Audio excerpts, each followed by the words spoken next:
Good afternoon, everyone. Dr. Royall here. This week we are studying the modes of persuasion, Aristotle's modes of persuasion.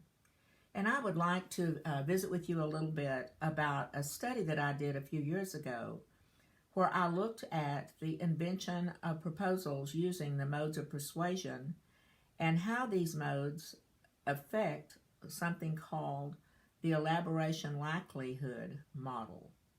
And the elaboration likelihood model we won't go into today. Perhaps I will a bit next week. But it talks about how people, based on emotional responses to persuasive communication, how that in turn can affect the ways that they decide and the things that they decide. But Aristotle's modes are fascinating to me because they are broken into, or they can be broken into, various elements of the types of persuasion that we can apply in a particular situation. And in the table that I'll be discussing from, which I will also post as an attachment on either the discussion board or the announcements board, this sort of unpacks the way this all works dynamically together.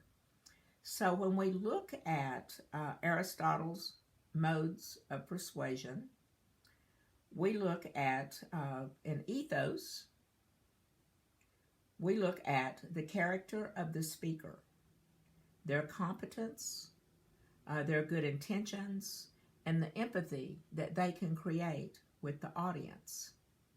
Speakers using pathos or persuaders, it may be a written presentation, but when we're persuading using pathos, this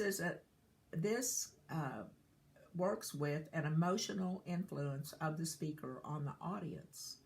And that speaker's emotional influence can alter feelings, it can affect judgment, and it can change attitudes. Johnny, I believe, this week talked about in a discussion board how he was persuaded to go to a conference because he came to believe that it was for his own good to go, and most certainly it turned out to be that way. But the person who persuaded him used the pathos path of persuasion because he used an emotional influence that did alter Johnny's feelings, it did affect his judgment, and it changed his attitude, and he made the positive decision to go to the conference, and then he benefited from it. Okay, now logos appeal. It appeals to the logical reasoning via forms of proof, like natural documents, testimonies, and so forth. Or it can be a technical persuasion, combined information such as surveys or statistical reports. In other words, we can use data and logos to persuade people based on the facts to do something that might benefit them or fulfill something that we, the persuader, are wanting them to do.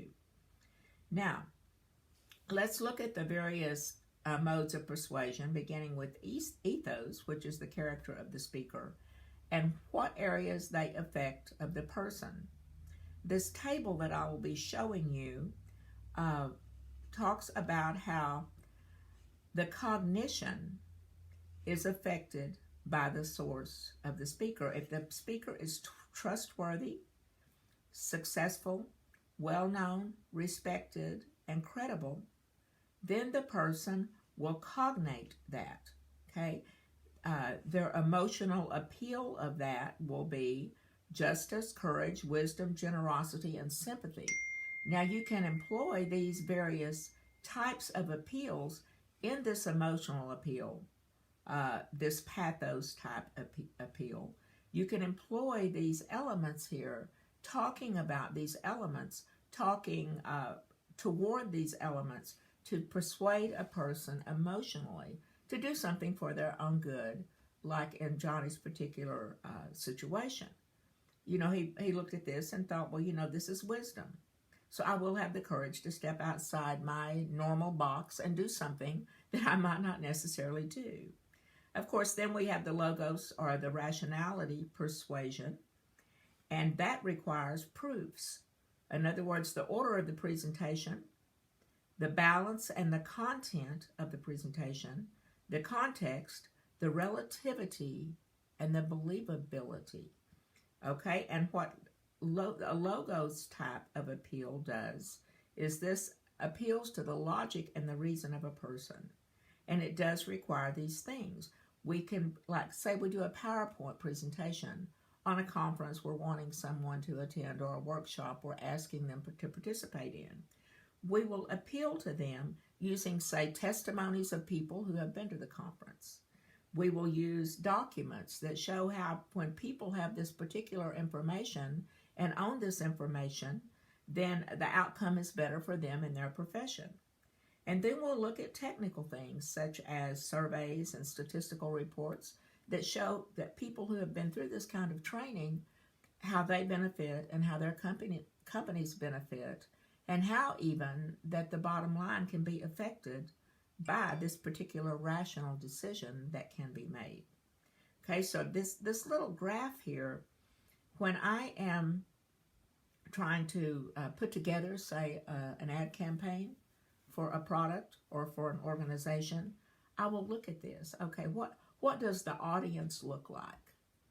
Which people are more persuaded by cognition from an individual? Well, if it's a group that, say, they're a political group and they want to promote a particular cause, then I'm going to look at the ethos form of persuasion. I will probably engage a good speaker who is trustworthy and well-known, respected and credible, you see, and I will have them speak to the situation in the presentation, or I will use information from a particular source that is trustworthy. You know, we all trust, say, a religious leader if we're trying to appeal to a group of people that are, say, Christian conservative. Well, we may have a religious leader speak to them about the practicality and the credibility of this particular conference that's taking place, and the successes that have been realized by people who have been to it, you see. But if our appeal is towards, say, truth and justice, and we're trying to get someone to come to this political rally, we may do an emotional appeal based on, we need justice in this situation. We need the courage to overcome this difficult time that is before us. We need the wisdom, and the COVID things are a perfect example of utilizing both cognition and emotion, or both ethos and pathos in a particular persuasive campaign, because not only did they tell the stories of the people who had issues and problems because of COVID, but they also appealed to people using characters that could speak to the situation, characters that were credible, scientists and doctors and so forth. So it's not unusual to pick at least two of these modes of persuasion, because your audience, as a general rule, is so diverse.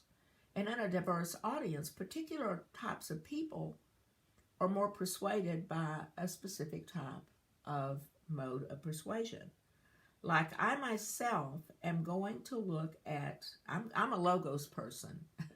I'm going to make my decisions as a general rule based on rationality. So the person wanting to appeal to me to do something, they're going to have to appeal to my logic. They're going to have to appeal to this left brain. And they're going to have to present to me information that shows me statistically how I can benefit from this, and that shows me from a claims perspective. In other words, they're going to have to support their claims to me by showing me how people broadly have been affected by this problem. So if they're trying to persuade me, to use sort of a hot topic here, to take a vaccination, they're going to have to persuade me why it would be for my good and for the good of the public. And that is going to need to be done by success results and charts and so forth. They're going to need to persuade me both logically and technically that this is what I need to choose. Where another person might be more persuaded to make their decisions based upon how it makes them feel. I've also lost two people in my family to COVID. Both my mother and my brother died from it. So I would be a person who would be easy to persuade emotionally because I have experienced something emotional from the COVID situation. But because I am the logical person that I am, I can look at the emotional appeals and I can identify with those. But again, I will default to my normal form of judgment. Now, when you're trying to persuade a particular audience, you need to look at the composite of the audience. If you're trying to persuade university professors, then yeah, you are going to need a logos form of argument. If you're trying to persuade a group of young people, you may need an emotional